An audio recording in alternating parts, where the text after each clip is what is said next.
கோலி talk Kollywood news. கார்த்தியோட போட்டி கோதாவில குதிக்கும் விஜய் சேதுபதி. இது வரைக்கும் 7 படங்கள்ல நடிச்சிருக்கும் விஜய் சேதுபதியோட கையில இப்போ 7 படங்கள் இருக்கு.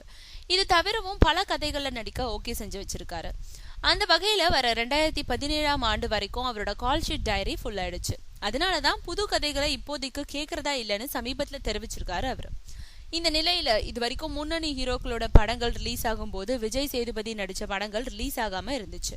ஆனா இப்போ அவருக்குன்னு ஒரு ரசிகர் வட்டம் உருவாயிட்டதுனால அவரும் முன்னணி ஹீரோக்கள் நடிச்ச படங்கள் ரிலீஸ் ஆகும் போது தன்னோட படங்களையும் களத்துல இறக்கிவிட தயாராயிட்டாரு.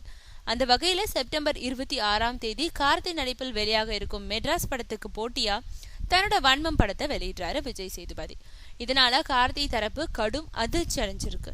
காரணம், சமீப காலமா தொடர் தோல்விகளை சந்திச்சிட்டு இருக்கிறதுனால மெட்ராஸ் படத்தை யாருமே இல்லாத களத்துல இறக்கி விட்டு வெற்றியை மீண்டும் கைப்பற்றணும்னு திட்டமிட்டு இருந்தாரு கார்த்தி. ஆனா இந்த நேரம் பார்த்து விஜய் சேதுபதி படமும் திரைக்கு வருவதனால போட்டியை எதிர்கொள்ள கார்த்தி தரப்பும் இப்போ ஆயத்தமாயிட்டு இருக்காங்க.